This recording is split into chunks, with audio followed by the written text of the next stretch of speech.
কথা বাংলা চ্যানেলের নতুন পর্বে আপনাদের সকলকে স্বাগত জানাচ্ছি। ভগবান শ্রী হরি বিষ্ণুর অশেষ কৃপা পেতে অবশ্যই কমেন্ট বক্সে লিখুন হরে কৃষ্ণ। এই পর্বের বিষয় হলো 2024 সালের 431 আষাঢ় মাসের শুক্লপক্ষে যে একাদশী পাণ্ডব বা নির্জলা একাদশী ব্রত পালন কবে পালন করা হবে, পূর্ণাঙ্গ সময়সূচি, তিথি কখন লাগবে আর কখন ছাড়বে, একাদশী তিথি ব্রত পালনের সময়, এর পাশাপাশি আমরা জানব পাণ্ডব বা নির্জলা একাদশী পূর্ণ পবিত্র ব্রতগাথা ও ব্রতের মাহাত্ম্য। এই ভিডিওতে যাবার আগে অমৃত কথা বাংলা চ্যানেলটিকে সাবস্ক্রাইব করুন, লাইক করুন এবং শেয়ার করুন। ধার্মিক হয়ে নোটিফিকেশন ঘন্টাটি বাজিয়ে দেবেন। পাণ্ডব বা নির্জলা একাদশীর ব্রত ও ব্রতের মাহাত্ম্য। পাণ্ডবা একাদশী ব্রতের মাহাত্ম্য ব্রহ্ম বৈবর্ত পুরাণে শ্রী ভীমসেনের ব্যাস সংবাদে বর্ণিত আছে। মহারাজ যুধিষ্ঠির বললেন, হে জনার্দন, আমি অপরা একাদশী সমস্ত মাহাত্ম্য শ্রবণ করলাম। এখন জ্যৈষ্ঠ শুক্লপক্ষে একাদশী নাশ ও মাহাত্ম্য কৃপাপূর্বক আমার কাছে বর্ণনা করুন। কৃষ্ণ বললেন, এই একাদশী কথা মহর্ষি ব্যাসবেদে বর্ণনা করবেন, কেননা তিনি সর্বশাস্ত্রের অর্থ ও তত্ত্ব পূর্ণরূপে জানেন।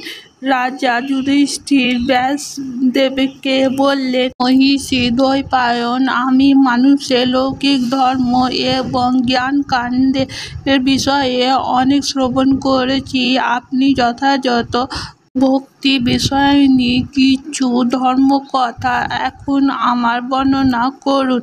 শ্রী ব্যাসদেব বললেন, হে মহারাজ, তুমি যেসব ধর্মর কথা শুনেছ, এই কলিযুগের মানুষের পক্ষে সে সমস্ত পালন করা অত্যন্ত কঠিন। মুখের সামান্য খরচে অল্প কষ্ট সম্পাদন করা যায়। সারস্বরূপ সেই ধর্মই কলিযুগের মানুষের পক্ষে করা শ্রেয়। সেই ধর্মর কথাই এখন আপনার কাছে বলছি। উভয় পক্ষে একাদশীর দিন ভোজন না করে উপবাস ব্রত করবেন।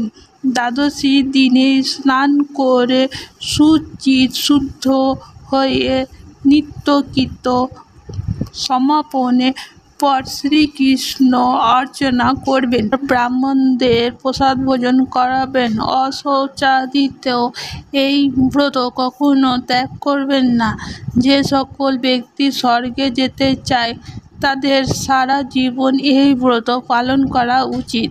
পাপকর্মরত এই ধর্মহীন ব্যক্তিরাও যদি এই একাদশীর দিন ভোজন না করে তবে তারা যম যন্ত্রণা থেকে রক্ষা পায়। শ্রী ব্যাসদেবের এই সব কথা শুনে গদাধর ভীমসেনের অশ্বত্থ পাতার মতো কাঁপতে কাঁপতে বলতে লাগলেন, হে মহোবুদ্ধি পিতামহ, মাতা কুন্তী, দ্রৌপদী, ভ্রাতা যুধিষ্ঠির, অর্জুন, নকুল ও সহদেব, এরা কেউই একাদশীর দিন ভোজন করে না। কেউ অন্ন গ্রহণ করতে নিষেধ করে, কিন্তু দুঃসহ ক্ষুধা যন্ত্রণার জন্য আমি উপবাস করতে পারি না। ভীমসেন এই রকম কথা ব্যাসদেব বলতে লাগলেন, যদি স্বগতি বিদ্যা ধাম লাভে তোমার একান্ত ইচ্ছা থাকে তবে উভয় পক্ষে একাদশীতে ভোজন করবে না। উত্তরে ভীমসেন বললেন, আমার নিবেদন এই যে, উপবাস তো দূরের কথা, দিনের একবার ভোজন করে থাকাও আমার পক্ষে অসম্ভব। কারণ আমার উদরে বৃক্ক নামে অগ্নি রয়েছে। ভোজন না করলে কিছুতেই সে শান্ত হয় না। প্রতি একাদশী পালনে আমি একবারেও অপারগ।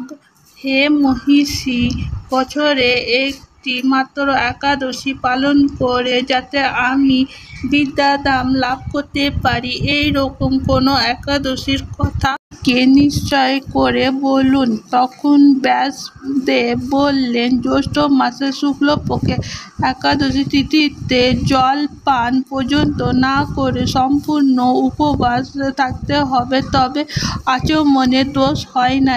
এই দিনে অন্নদি গ্রহণ করলে হয়। একাদশী দিনে সূর্যোদয় থেকে দ্বাদশী দিনে সূর্য অস্ত পর্যন্ত জল পান বর্জন করলে অনায়াসে 12টি একাদশী ফল লাভ হয়। বছরে অন্য একাদশী পালনের অজান্তে যদি কখনো ব্রতভঙ্গ হয়ে যায়, তাহলে এই একটি মাত্র একাদশী পালনে সেই সব দোষ দূর হয়। এই দিনে ব্রহ্ম মুহূর্তে স্নানাদি কার্য সম্পন্ন করে শ্রীহরি পুজো করবেন। সদাচারী ব্রহ্মদেবের বস্ত্র হলেও এই একটি মাত্র একাদশী পালনে সেই সব দোষ দূর হয়। দ্বাদশী দিনে ব্রহ্ম মুহূর্তে স্নানাদি কার্য সমাপ্ত করে শ্রীহরি পুজো করবে। সদাচারী ব্রহ্মদেবের বস্ত্রাদি দানসহ ভোজন করিয়ে আত্মীয় স্বজনের সঙ্গে নিজে ভোজন করবে। একাদশী ব্রত পালনে যে প্রকারে পুণ্য সঞ্চিত হয়, কখনো তা শ্রবণ করো। বছরের সমস্ত একাদশী ফলই এই একটি মাত্র ব্রত উপবাসে লাভ করা যায়। ও চক্র গদা পদাধারী ভগবান শ্রীকৃষ্ণ আমাকে বলেছেন, দৈবিক ও অলৌকিক সমস্ত ধর্ম পরিত্যাগ করে যারা একমাত্র আমার শরণাপন্ন হয়, সেই নির্জলা একাদশী ব্রত পালন করে তারা সর্বপাপ মুক্ত হয়। কলিযুগে ধন সম্পদ দানের মাধ্যমে সদ্গতি বা মত সংস্কারের মাধ্যমেও যথাযথ কল্যাণ লাভ না। কলিযুগে দ্রব্য শুদ্ধি নেই। কলিতে শাস্ত্রোক্ত সংস্কার বিশুদ্ধ হয় না। তাই দৈবিক ধর্ম কখনো সুসম্পন্ন হতে পারে না। তোমাকে বহু কথা বললাম, আর প্রয়োজন কি? তুমি উভয় পক্ষে একাদশী ভোজন করবে না। যদি তাতে অসমর্থ হও, তবে জ্যৈষ্ঠ মাসে শুক্লপক্ষে একাদশীতে অবশ্যই নির্জলা উপবাস করবে। এই একাদশী ব্রত ধন ধান্য পুণ্যদায়ী, যমদূত গমন। এই ব্রত পালনকারী মৃত্যুর পরও স্পর্শ করতে পারে না। অন্তরে বিষ্ণুদূতগণ তাকে বিষ্ণুলোকে নিয়ে যায়। শ্রী ভীমসেন ওই দিন থেকে নির্জলা একাদশী পালন করতে থাকায় এই একাদশী পাণ্ডবা নির্জলা বা ভীমসেনী একাদশী নামে প্রসিদ্ধ হয়েছিল। এই নির্জলা একাদশীতে পবিত্র তীর্থ স্নান, দান, জপ, কীর্তন ইত্যাদি যা কিছু মানুষে করে তা অক্ষয় হয়ে যায়। ভক্তি সহকারে এই একাদশী পাঠ বা শ্রবণ করে তিনি বৈকুণ্ঠ ধামে প্রাপ্ত হয়। 2024 সালে 1431 বঙ্গাব্দে পাণ্ডবা নির্জলা একাদশী পূর্ণাঙ্গ সময়সূচি। একাদশী তিথি শুরু হবে 16 জুন 2024 একলা আষাঢ় 1431 রবিবার শেষ রাত 3:05 পর থেকে। একাদশী তিথি সমাপ্ত হবে 17 জুন 2024 আষাঢ় 1431 সোমবার। গোস্বামী মতে একাদশী ব্রত পালন হবে 18 জুন 2024 তেসরা আষাঢ় 1431 মঙ্গলবার।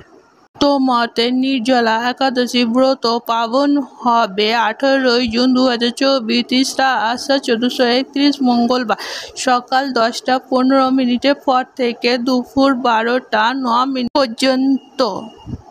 গোস্বামী মতে একাদশী ব্রত পালন হবে 19 জুন 2024 সকাল 5:52 পর থেকে 11:15 পর থেকে সকাল 11:15 মধ্যে নেজুরি একাদশী পালন এর গোস্বামী মতে নির্জলা একাদশী ব্রতে পালন।